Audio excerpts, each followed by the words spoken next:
Hey everyone, welcome to today's episode of Behind the Signs. I'm really excited about today's guest. It's Casey Goldman-Davis of the American Sign Museum in Cincinnati, Ohio. Casey, thank you so much for spending a few minutes with us. Absolutely. I'm thrilled to be here. Thank you. Yeah. Well, as we jump into this thing, why don't you tell us a little bit about yourself, your role there at the museum, and how you came to get involved in the American Sign Museum? Absolutely. So I'm the curator of collection and programming at the Sign Museum, which means I have the coolest job in the world. I get to work with historical signs and objects and pieces of neon and help tell the stories of sign makers from yesteryear and current. I came to the museum only about 4 months ago, but I first visited about 4 years ago for my birthday. And they let me in for free because I wore a birthday hat. I thought they were so cool. And I fell in love with the place back then. It was unlike any other museum I'd ever been to. It's really not so much a museum as it is this entire immersive experience. And I'm a museum professional. I've been working in this field for about a decade. And I just thought that this would be a unique experience. So when an open position came up, I thought, this is perfect. And I'm very humbled that they've trusted me to work with their collections and their teams and their lovely programs. I also am working a lot with our executive director on our renovation, our expansion, and a lot of exciting things happening at the Sign Museum right now. That's great. I think I told you when we were first getting started, as a sign industry veteran, I really didn't know. I'd heard of the American Sign Museum, but I really didn't know a whole lot about it. So what exactly, how did it come about and what exactly is the Sign Museum? Don't feel alone there. We are unfortunately a bit underknown. But we are a young museum, a young organization, because we were founded in '99, a little over 20 years ago. And we have been in our current location only about 10 years. We have a very good tourism audience. People like to visit. However, our local awareness is also still in the building phase. So we encounter this a lot, but when people come, they say, "Oh my goodness, we didn't know this was here. This is a lifetime, once in a lifetime thing. We can't wait to come back." So we are always kind of making those memories, even if it's the first time. So the museum started though as a passion project by Todd Swarmstedt. He's a veteran writer with Signs of the Times and a lifetime person involved with the sign industry. He always felt that there should be a home for these signs that we can experience and learn from and tell the full history. And we're lucky that as a museum, we're the largest and the most comprehensive. There's other sign museums out there. We have neon museums in Nevada and California and a few others up in Oregon and in Toronto. However, many of them, they focus on, say, one, like neon. It's all neon. We're comprehensive. We tell all of it, gilding, glass, neon, plastic, wood, all the way back to the early mid-1800s. Wow. So how do you guys, because I was telling you earlier, I did the online tour and watched some of the videos and all that stuff. I mean, so many amazing pieces. We can talk a little bit about how other people can do the online tour here in a second too, but how do you come to acquire, like I saw the huge McDonald's sign or all the other different signs. How do you come to get those? Do people donate them or how does that work? Yeah, a lot are donations.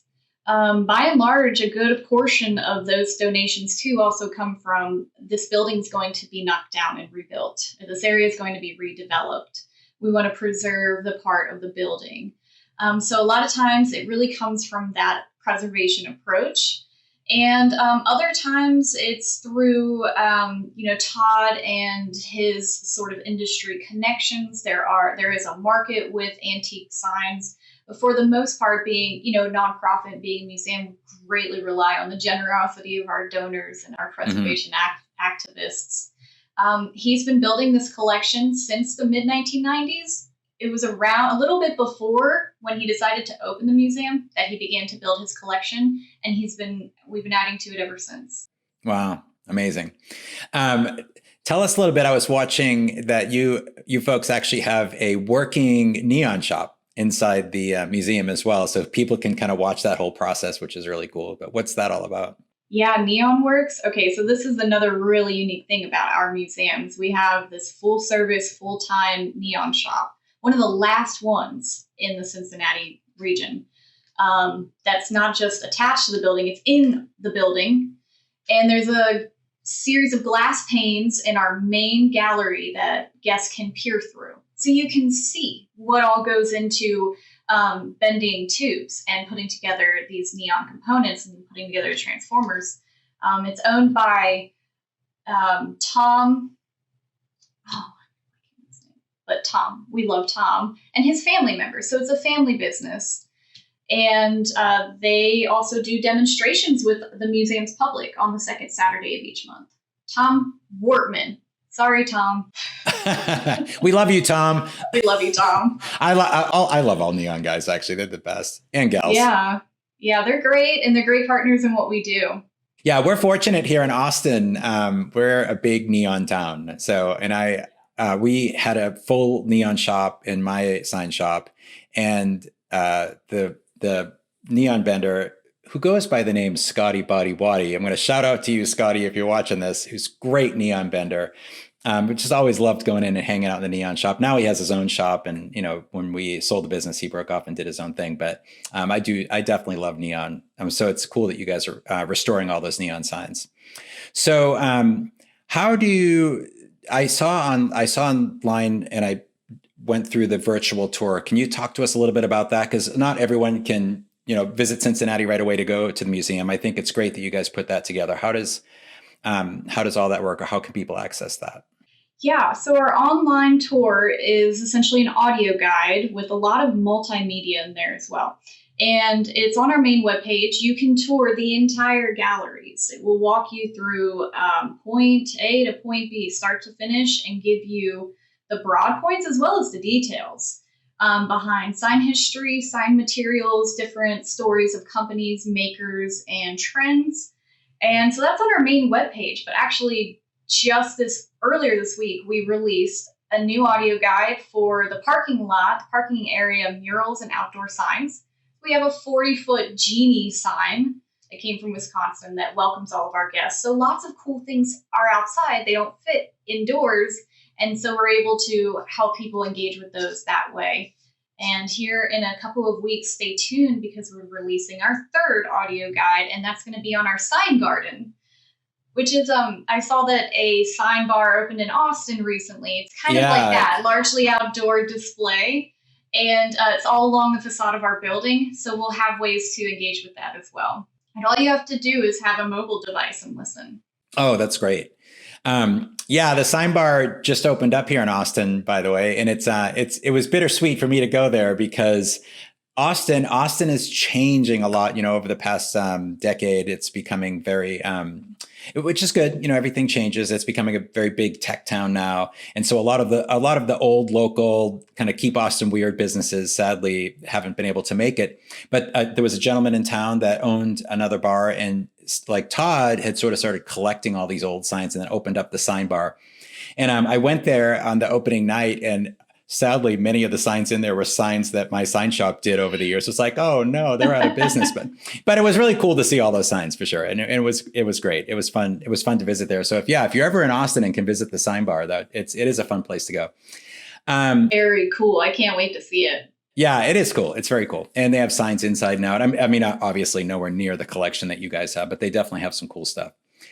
So another thing that I learned, through looking at the site, and I think this is really important work, in our behind the signs community, it comes up a lot where people will ask the question, does anybody know where I can get some books or, books about the sign business or books about sign design or the history of signs? And, it's, oh, well, hey, go look here, go look on, Amazon or whatever. But I did not realize that another big component to what you're doing is the catalog of books that you're preserving. Can you talk a little bit about that and how people can purchase those or take advantage of that? Yeah. Our library, that's probably one of my favorite things that's happening right now. It's really exciting to see it come together. We started on this around November of last year, and it's finally coming together. Next week, actually, we're doing a soft opening on August 2nd for it. Our catalog we're quickly approaching 1,000 books, magazines, periodicals, training manuals from certifications in 81, 82, 83, you name it. All these manuals and periodicals going back. We have a full hardbound collection of Signs of the Times, going back to their first issue in 1906. Wow. And everything in between. All of these research and reading materials are related to signs and sign making, or are in some way related to layout, design, lettering, Americana, roadside, anything that's kind of going to be helpful in learning about the history, the application, or the future. It is going to be right now, it is in person. Our Signs of the Times catalog is being digitized later this year with the Hamilton County and Cincinnati Public Library. We're very excited for their partnership. But we do have kind of a proxy research program. So it's on our website. If there are materials that we are able to scan and share with sign industry professionals or hobbyists, people want to learn, we are able to do that. So Casey, being a person that didn't know a whole lot about the American Sign Museum, and museums, I always kind of have that sense like museums belong to the people, right? So the American Sign Museum is our museum. If you're in the sign industry, it needs to be something important that we all support. So how can the sign community support and help your efforts and what you're doing? Well, with the sign community, we're looking for, you to feel like your story is being included. We love to hear from you, and we love for you to share your passions, and we want to be able to tell those stories authentically. Some of the ways to be involved or to stay in the know would be to follow us online, follow our social media, sign up for an e-newsletter so you can know what we're getting into and stay involved that way. We also will accept donations of books for our library because we're trying to grow it and keep it as comprehensive as possible. Books related to sign companies, histories on techniques, things of that nature. If people are able, sign up for a membership. Memberships are the number one way that museums stay open and can turn their lights on. It's usually something nominal, like an annual subscription, $40 or $50, but it is the key way that really helps us. And just staying in the know and spreading the word and letting your friends know of the wonderful work that's going on, and that we're always trying to add more to our collective knowledge. So if you want to share, reach out to me. I'm sure that we'll have my contact info at the end or in the notes. But yeah, even though we work here in Cincinnati in the museum, with all the internet and technology we have today, it makes collaboration so beautiful. And so I want to hear from folks if they have something to add. Thank you. And you left out one really important thing there, swag. You guys have some really cool swag. I ordered one of your Sign Museum t-shirts for myself today. Awesome. Yes. Which one was it?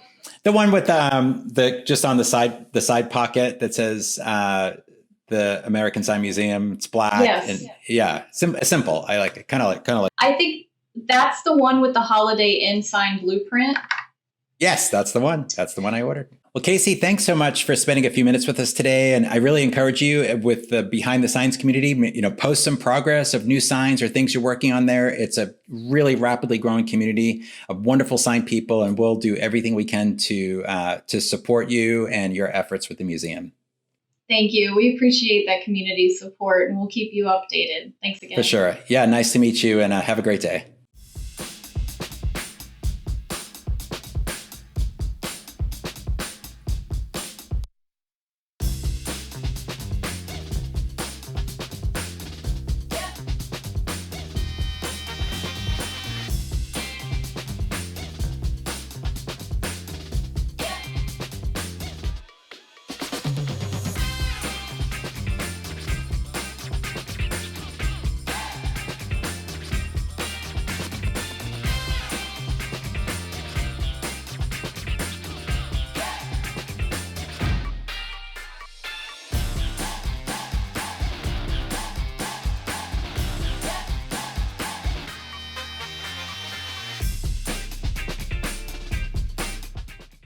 Thanks so much for listening. Please comment below and be sure to share with your sign industry friends.